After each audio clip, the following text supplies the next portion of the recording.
Hey, I'm Kurt, and welcome to another episode of Fun Space Facts with Kurt. These videos are my attempt at short and sweet and simple explanations about some possibly complex space topics.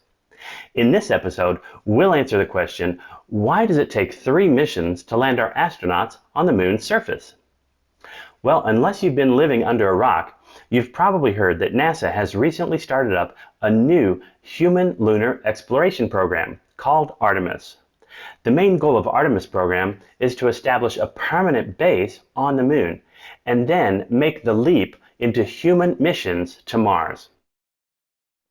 But it's been a while since humans landed on and explored the moon, specifically Apollo 17 in 1972.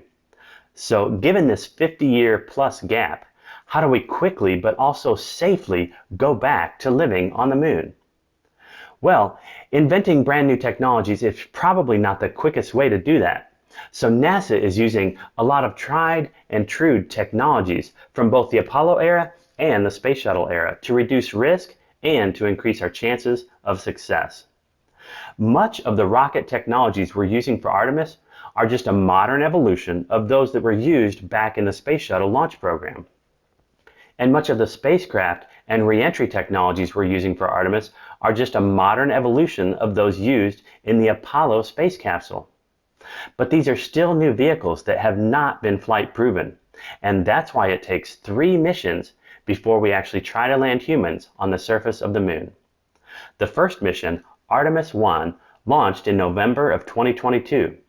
It did not have a crew on board because it was the first test flight of the new Giant Space Launch System, or SLS rocket, and it was also the first test flight of the new Orion space capsule.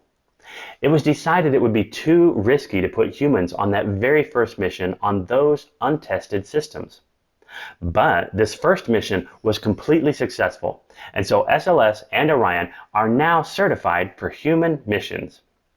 That first Artemis 1 mission sent the uncrewed Orion spacecraft to the moon, into lunar orbit, and then returned it safely back to Earth. So, what's the next step? The second mission, Artemis 2, is planned for November of 2024. That's 2 full years after Artemis 1.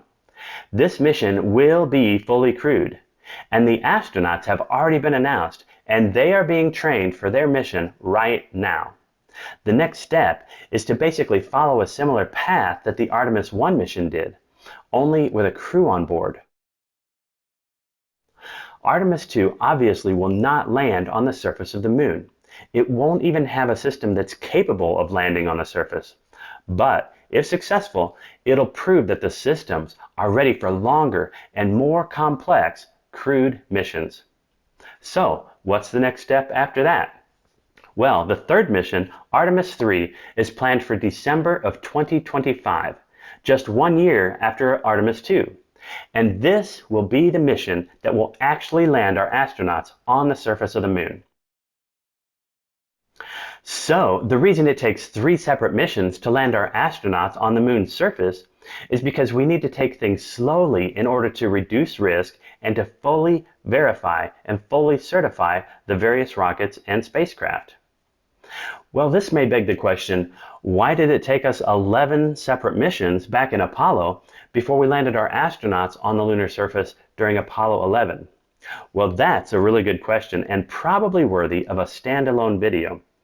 But the short answer is that we knew next to nothing back then, and we were basically making up everything as we went along. And we had to evolve and test and certify very slowly and very carefully in order to be successful back then. Well, that does it for another episode of Fun Space Facts with Kurt. Thanks for your interest and thanks for watching. Stay tuned to this channel for more episodes in the near future. Bye!